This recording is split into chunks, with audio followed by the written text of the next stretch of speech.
মুহূর্তে আরো একটি ব্রেকিং নিউজের দিকে নজর রাখবো। ভাঙড়ে তৃণমূল নেতা খুনে গ্রেপ্তার, রাজ্জাক খাঁ খুনে গ্রেপ্তার এক, ধৃত শওকত ঘনিষ্ঠ মোফাজ্জল মোল্লা। এলাকা দখলকে কেন্দ্র করে খুন।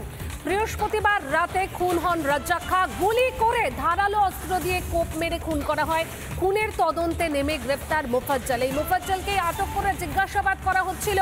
ভাঙড়ে তৃণমূল নেতা খুনে গ্রেপ্তার করা হয়েছে মোফাজ্জল মোল্লাকে। ধৃত শওকত ঘনিষ্ঠ মোফাজ্জল মোল্লা। এলাকা দখলকে কেন্দ্র করেই খুন। বৃহস্পতিবার রাতে প্রথমে গুলি করা হয়, তারপর কুপিয়ে খুন করা হয় ক্যানিং পূর্বের তৃণমূল বিধায়ক শওকত মোল্লা ঘনিষ্ঠ এই রাজ্জাক খাঁকে। গুলি করে ধারালো অস্ত্রের কোপে খুন। যে প্রশ্নটা বারবার উঠছিল যে দুদিন পেরিয়ে যাচ্ছে, কেন এখনো পর্যন্ত কাউকে গ্রেপ্তার করা যায়নি তৃণমূল নেতা খুনে। এই মুহূর্তে সরাসরি চলে যাব প্রতিনিধি অনুপমের কাছে। অনুপম, ধৃত শওকত ঘনিষ্ঠ মোফাজ্জল মোল্লা, এই মোফাজ্জল মোল্লা সম্পর্কে কি জানতে পারছো?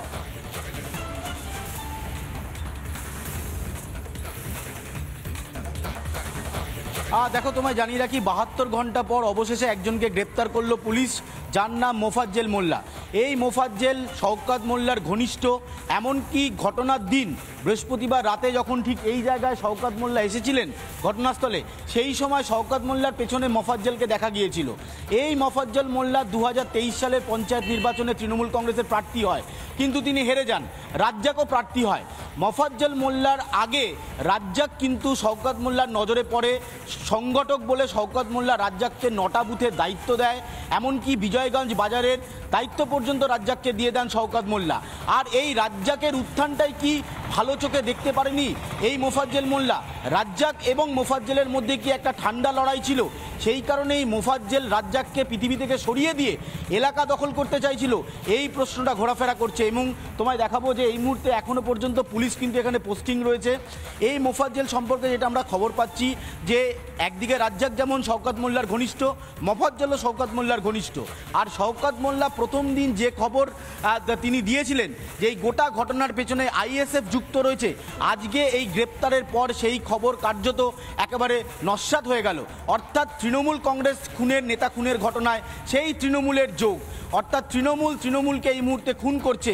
এলাকা দখলকে কেন্দ্র করে ভাঙড়ে অশান্তি। এই অশান্তির ছবি ভাঙড়ে প্রথম নয়। এর আগে পঞ্চায়েত নির্বাচন 2023 সালে এই বিজয়গঞ্জ বাজারে একের পর এক গাড়ি জ্বালিয়ে দেওয়া হয়েছিল, বোমাবাজির ঘটনা ঘটেছিল, আইএসএফ খুন হয়েছিল। সেই ভাঙড়ে এই মুহূর্তে কোনো নির্বাচন না থাকলেও শুধুমাত্র এলাকা দখলকে কেন্দ্র করে ভাঙড়ে এক তৃণমূল নেতাকে পৃথিবী থেকে সরিয়ে দিল আর এক তৃণমূল নেতা। এই মোফাজ্জল 2023-এ পঞ্চায়েত নির্বাচনে তৃণমূল কংগ্রেসের প্রার্থী, সেবার তিনি হেরে যান। কিন্তু শওকত মোল্লার ঘনিষ্ঠ বলে এই মোফাজ্জল কিন্তু এলাকায় পরিচিত। এমনকি শওকত মোল্লার সাথে একাধিক ছবি রয়েছে এই মোফাজ্জলের। ফলে এই মুহূর্তে পুলিশের তরফে যেটা জানানো হচ্ছে যে একজনকে গ্রেপ্তার করা হয়েছে। এই মোফাজ্জলকে গত 48 ঘন্টা ধরে ডিটেন করেছিল পুলিশ। লাগাতার জিজ্ঞাসাবাদ চালাচ্ছিল মোফাজ্জলকে যে ঠিক কী কারণে এই গোটা ঘটনাটি ঘটেছে। এরপর প্রত্যক্ষদর্শী যারা সেই সময় বাইকের পেছনে ছিল, এই যে রাস্তাটা তুমি দেখছো, রাজ্জাক যখন বিজয়গঞ্জ বাজার থেকে সরাসরি তার বাড়ির দিকে আসছিল, মাঝ রাস্তায় এই কালভার্টের সামনে দুজন স্থানীয়র সাথে তার দেখা হয়। তিনি তাদেরকে গাড়ির পেছনে তোলেন। গাড়ির পেছনে তোলার পর এই রাস্তা দিয়ে যখন যাচ্ছিল, ঠিক এখানেই দুষ্কৃতীরা রাজ্জাককে আটকায় এবং এখানে রাজ্জাককে আটকানোর পর একেবারে পয়েন্ট ব্ল্যাঙ্ক রেঞ্জ থেকে ব্রাশ ফায়ার চালায়। এখানেটাই স্পষ্ট হলো যেখানে মারছে তৃণমূল আর মরছেও তৃণমূল। আমরা দেখেছিলাম শওকত মোল্লা তিনি আইএসএফ বিধায়কের দিকে আঙুল তুলেছিলেন, কিন্তু একদম স্পষ্ট হয়ে যাচ্ছে যে এই ঘটনার সঙ্গে তৃণমূলই জড়িত রয়েছে।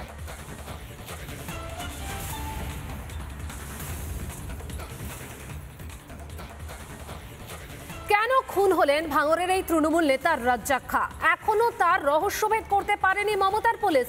একজনকে গ্রেপ্তার করেছে পুলিশ। এই পরিস্থিতিতে দল ছাড়ার ভাবনা নিহত তৃণমূল নেতার পরিবারের।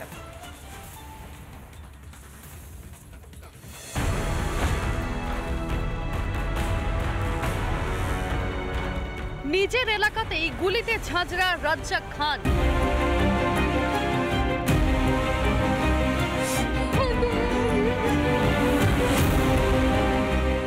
গুলি করে কুপিয়ে খুন করা হয় শওকত মোল্লা ঘনিষ্ঠ তৃণমূল নেতাকে। এরপর থেকেই থমথমে ভাঙড়ের চালদা বেরিয়া। নিরাপত্তা নিয়ে আতঙ্কিত সবাই। তৃণমূল সরকার চলছে, তাদের প্রশাসন তৃণমূলের এমএলএর অত্যন্ত ঘনিষ্ঠ। তিনি রাত 8টা, সাড়ে 8টা, সাড়ে 9টার মধ্যে বাড়ি ফিরবেন, সেখানে তাকে একেবারে খুন করে দেওয়া হবে। এটা কি পরিস্থিতি চলছে? অনেকেই বলছেন আতঙ্ক, ভয় কাজ করছে। যদি রাজ্জাকের মতন সক্রিয় তৃণমূল কর্মী খুন হয়ে যান, তাহলে আর 5টা সাধারণ মানুষের কি অবস্থা এখানে?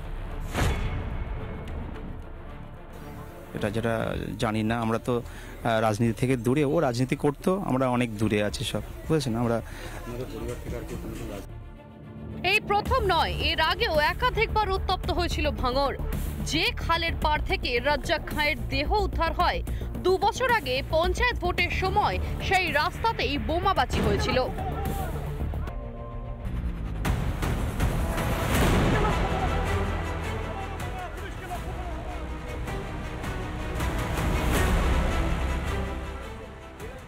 আমরা 2.5-3 ঘন্টারও বেশি সময় ধরে এখানে দাঁড়িয়ে রয়েছি।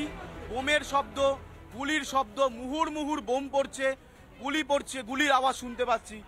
এবং তোমায় জানিয়ে রাখি, না পুলিশ ভেতরে যাচ্ছে, না সংবাদ মাধ্যমকে ভেতরে যেতে দেওয়ার অ্যালাউ করছে। ধোঁয়ায় ঢেকে গেছে আকাশ, এলাকা কাঁপছে বোমের শব্দে, গুলির শব্দে। বছর গড়ালেই আরও একটা বিধানসভা ভোট, তার আগেই ফের খুনোখুনির রাজনীতি ভাঙড়ে। শাসক দলের কোন দলে আর কত রক্ত ঝরবে?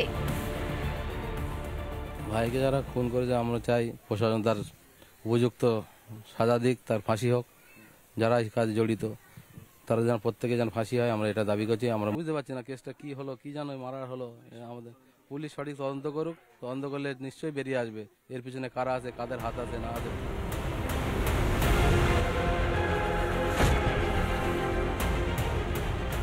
দেখুন, বন্দুকের নলে ক্ষমতা দখল করা যায় না, এটা প্রথমেই নওশাদকে বুঝতে হবে। নওশাদ যখন থেকে এসছে, এই ভাঙড় রক্তাক্ত হয়েছে, এই ভাঙড় একটার পর একটা খুন হয়েছে। কোন দলে জেরবার তৃণমূল এমনিতেই ভাঙড়ে কিছুটা ব্যাকফুটে, তার ওপর নেতার খুনে আতঙ্ক বেড়েছে আরও কয়েক গুণ। শুধু কি রাজ্জাকের পরিবার, নাকি প্রাণ বাঁচাতে রাজনীতি ছাড়বেন নিচুতলার তৃণমূল কর্মীরাও? রিপাবলিক বাংলা। নানা ধরনের কন্টেন্ট দেখার জন্য লাইক করুন, শেয়ার করুন আমাদের ফেসবুক পেজ, সাবস্ক্রাইব করুন আমাদের ইউটিউব চ্যানেল। পাশাপাশি অন্যান্য ব্রেকিং নিউজের জন্য অবশ্যই চোখ রাখুন রিপাবলিক বাংলায়।